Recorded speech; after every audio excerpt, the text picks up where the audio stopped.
Que a graça do Senhor Jesus, que o amor de Deus, o nosso Pai, e que as consolações do Deus Espírito Santo sejam abundantes e presentes na vida dos meus amados irmãos e também dos nossos convidados. Provérbios 10, 26 a 27, amados, é o texto da nossa meditação nessa noite. O texto diz assim: como vinagre para os dentes e fumaça para os olhos, assim é o preguiçoso para aqueles que o mandam. O temor do Senhor prolonga os dias da vida, mas os anos dos perversos serão abreviados. Vamos orar mais uma vez? Santo Deus, a tua palavra foi lida e será também pregada nessa noite. Dê graça, me purifique, me limpe, me santifique por meio dessa palavra, para que ela possa penetrar o coração daqueles que nos ouvem e daqueles que vão nos ouvir ainda, como flecha, e que cause, Deus, o efeito necessário nos nossos corações, nos corações daqueles que ainda vão ouvir, em nome de Jesus, amém. Amados irmãos, este capítulo 10 que nós temos estudado é cheio de muitas lições preciosas e nós já temos aprendido sobre isso. Na verdade, dos capítulos 10 ao capítulo 19 de Provérbios, nos tem sido apresentados uma série de lições com paralelismo, que são os chamados provérbios antitéticos, que são provérbios opostos, aquela ideia de uma coisa boa, uma coisa ruim, como nós vamos ver. Então, até aqui, temos aprendido que o filho tolo causa tristeza à sua mãe, que o preguiçoso empobrece, enquanto que trabalha com inteligência prospera. Nós temos aprendido que o filho preguiçoso é motivo de tristeza, mas o trabalhador é motivo de alegria, que o coração sábio aprende e aceita o ensino, por isso sua vida e tudo aquilo que ele faz prospera. E a sua atitude de submissão à sabedoria lhe faz sempre ter coisas novas em seu tesouro. Mas não é assim com o tolo, porque ele prefere acreditar que é sorte, que a vida do íntegro é tranquila por causa de sua honestidade e justiça. Mas a vida do ímpio, ela é uma vida fraudulenta e mentirosa. E por isso, de repente, tudo o que tem lhe será tirado pela justiça.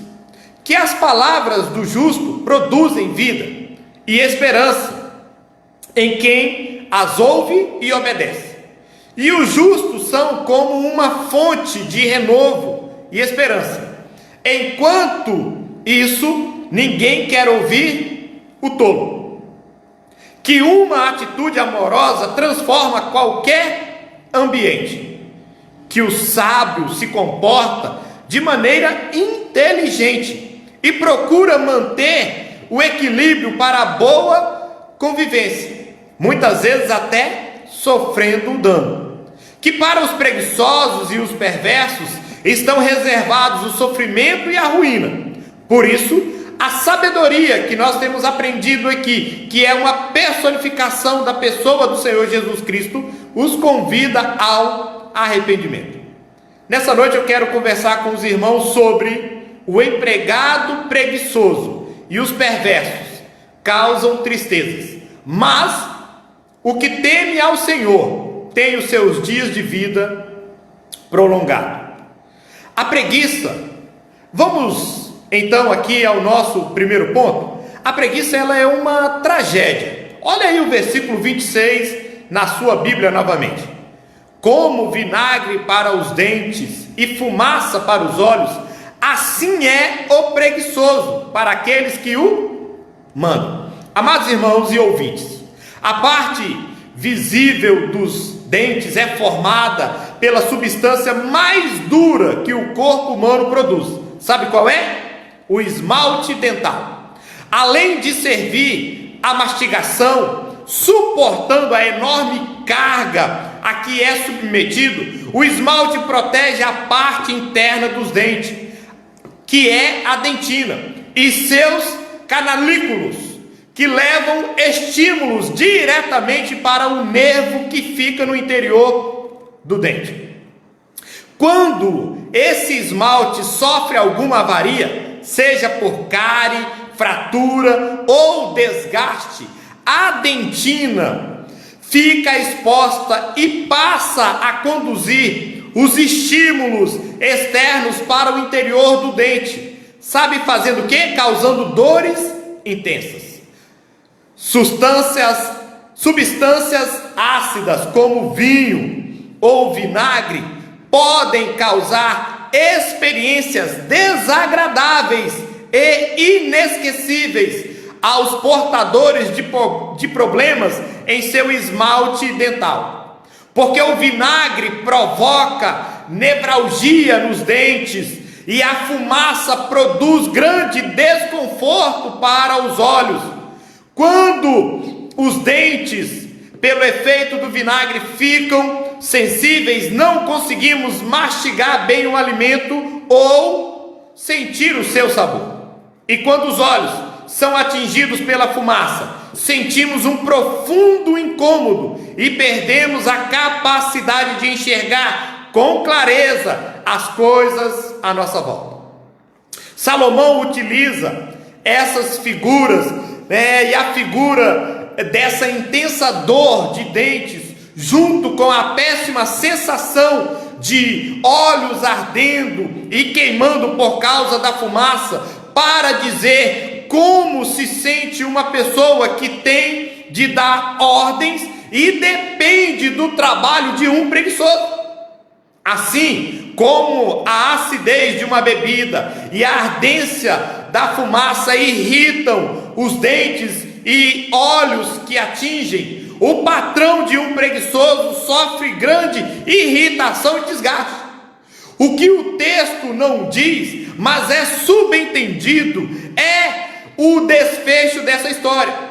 Porque nenhum patrão que sofre com a preguiça e a ineficiência de seu funcionário permanece nesse estado por muito tempo, mas arruma alguém dedicado a quem possa confiar as suas tarefas. Percebendo, amados? E esse é o desconforto que o preguiçoso sente toda vez que alguém lhe ordena fazer alguma coisa útil. Porque o preguiçoso é inimigo do trabalho e sente-se desconfortável diante daqueles que rogam por seus préstimos. O preguiçoso é amante do conforto e pensa apenas em seu bem-estar, depende suas energias apenas para abastecer seu mórbido comodismo, nutre perigosas fantasias acerca de perigos que lhe podem acontecer caso se lance em alguma atividade. Retém sua mão de semear porque teme um mau tempo. Deixa de sair de casa para trabalhar porque acha que será assaltado no caminho. Deixa de procurar um emprego para sustentar-se e cuidar da família porque acredita que todas as portas das oportunidades estão irremediavelmente fechadas. O preguiçoso faz provisão para o desastre. Ele semeia nada e colhe o vazio. Por isso é como aqueles que andam sempre com os dentes embotados e os olhos vermelhos. E o resultado para o homem preguiçoso é que ele sofre as consequências da sua ociosidade e passa por situações vexatórias que não seriam necessárias caso ele se dedicasse a fazer o que é sua obrigação. Para impedir desfechos assim, Salomão dá outro conselho, fazendo uma comparação com uma das criaturas mais ativas da terra. Observe a formiga, preguiçoso, reflita nos caminhos dela e seja sábio, conforme Provérbios capítulo 6, versículo 6. Por fim, o melhor descanso é aquele que vem depois de um bom dia de trabalho responsável. Com toda certeza, amados, esse é o melhor descanso.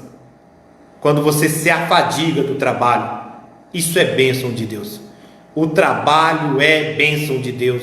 O trabalho é maravilhoso. Vamos ao nosso segundo ponto sobre o empregado preguiçoso e os perversos causam tristezas, mas o que teme ao Senhor tem os seus dias de vida prolongados. O nosso segundo ponto é: porque aquele que teme ao Senhor tem a sua longevidade abençoada. Olha o versículo 27, o que diz, amados: o temor do Senhor prolonga os dias da vida, mas os anos dos perversos serão abreviados. É impressionante ver as loucuras que muitas pessoas fazem para sentir fortes emoções, desde pulos perigosos de lugares inapropriados até corridas a velocidades quase fatais, onde os fãs da emoção fazem o que for preciso para perpetrar um feito inédito e para quebrar todos os limites possíveis. Segundo dizem, são essas emoções de perigo e de riscos de morte que os fazem se sentir vivos. Infelizmente, em muitos casos, essa sensação cessa quando elas realmente morrem em seus atos desajuizados. Esses riscos desnecessários e obtidos por razões fúteis são o oposto da atitude sábia e dos conselhos ensinados por Salomão ao seu filho, a quem escreve: meu filho, não se esqueça da minha lei, mas guarde no coração os meus mandamentos, pois eles prolongarão a sua vida por muitos anos e lhe darão prosperidade e paz, conforme Provérbios capítulo 3, versículo 1 e 2. Salomão ainda ele diz que entre os sábios conselhos que um homem deve atender, o principal deles é o temor do Senhor, porque ele diz que o temor do Senhor é o princípio do conhecimento. E Salomão diz: mas os insensatos desprezam a sabedoria e a disciplina, e nós encontramos isso lá em Provérbios capítulo 1, versículo 7. Assim, o respeito e a obediência a Deus acabam filtrando as ações dos seus servos, livrando-os de perigos desnecessários e de atitudes nocivas que tragam riscos, prolongando as suas vidas. Mas os ímpios fazem o oposto, querem prazer e fortes emoções, e por isso acabam com os seus corpos e com a sua saúde, abusando de bebidas e fazendo uso de drogas. Eles desprezam e zombam de uma vida regrada, porque a consideram chata e careta.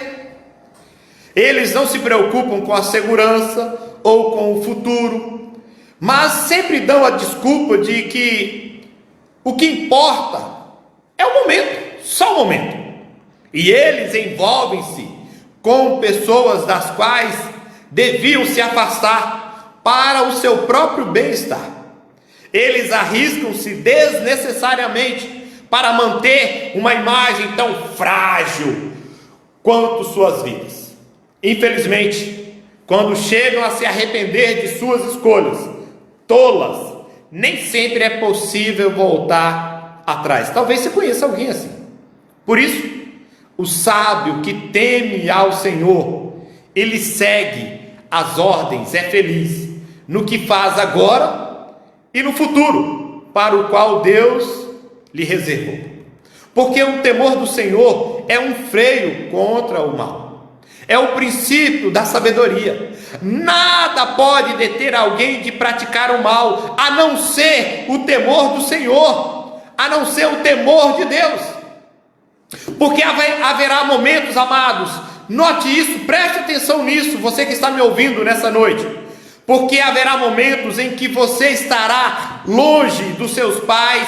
Isso é para você jovem, adolescente, para você que é filho e é filho solteiro. Há para você também, pai, mãe, há momentos em que você vai estar longe dos seus filhos, esposa, há momentos que você vai estar longe do seu cônjuge, há momentos que nós vamos estar longe dos nossos amigos, da nossa pátria, e nessas horas de solidão e isolamento, a tentação baterá a porta do coração com ímpeto ou manhosa sedução. Nessas horas, o único freio moral é o temor ao Senhor, porque Ele é o princípio da sabedoria. Onde o temor ao Senhor é a sirene que acorda a nossa consciência, que acorda o nosso coração. Por exemplo, note isso, amados, foi o temor ao Senhor que impediu José no Egito de deitar-se com a mulher de Potifar, seu patrão, conforme encontramos em Gênesis, capítulo 39, versículo 9, que diz, olha só, quando ali José, ele é convidado pela esposa do seu patrão para deitar com ela, José, ele diz para ela o seguinte, olha, cometeria eu tamanha maldade e pecaria contra o meu Deus? O temor ao Senhor impediu também Neemias de ser um político corrupto. O temor ao Senhor impediu Neemias de ser um político corrupto. Foi o temor ao Senhor pois é o temor ao Senhor que nos livra de lugares perigosos, de atitudes suspeitas e de pessoas sedutoras. O temor ao Senhor prolonga os dias de nossa vida. Por outro lado, os anos do perverso, daqueles que não andam no temor ao Senhor, são abreviados. Isso porque ele não conhece a Deus, que é a fonte da vida, que é a fonte da alegria, que é a fonte da paz, que é a fonte do amor, que é a fonte da pureza, que é a fonte daquilo que é bom, que é prazeroso. E por não andar no temor do Senhor, o ímpio, o não crente, o descrente, ele envereda pelos caminhos sinuosos do pecado. Por desprezar os conselhos divinos, ele se envolve em tramas de morte e encurta seus dias sobre a terra. O temor do Senhor, porém, é o elixir da vida. Quando andamos por esse caminho, desfrutamos de abençoada longevidade. Eu quero encerrar te perguntando: por qual caminho você tem andado? Qual caminho você tem trilhado? Olha só, o preguiçoso e o perverso causam tristezas, mas aquele que teme ao Senhor, Deus prolonga os seus dias sobre a terra. Os seus dias vão ser prolongados ou abreviados. Que Deus abençoe a sua vida. Eu espero que você escolha o caminho dos justos, não do justo por justiça própria, moral, mas justificado em Cristo Jesus. Que Deus abençoe a sua vida, que Deus dê graça à sua vida. Vamos orar então, amados, agradecendo. Santo Deus, muito obrigado pelo teu cuidado, pelo teu perdão, pelo teu grande amor. Senhor, que esta palavra, que é tua, encontre guarida em nossos corações. Que ela encontre, Deus, morada. E que ela traga vida àqueles a quem o Senhor quer. Obrigado por todos aqueles que têm nos ouvido. Obrigado por aqueles que não são membros da Igreja Presbiteriana, mas têm se disposto, Deus, a conceder alguns minutos do seu tempo para ouvir a tua mensagem. Muito obrigado. Que o Senhor os abençoe. Em nome de Jesus. Amém. Amados, mais uma vez quero agradecer a sua presença, agradecer também a presença daqueles que têm sido convidados a estar aqui conosco. Que Deus abençoe que Deus enche o seu coração. Amanhã, se assim Deus nos permitir, o nosso amado pastor, reverendo Alessandro, estará conosco aqui, também trazendo a mensagem do Senhor. Deus abençoe, até amanhã, se Deus quiser.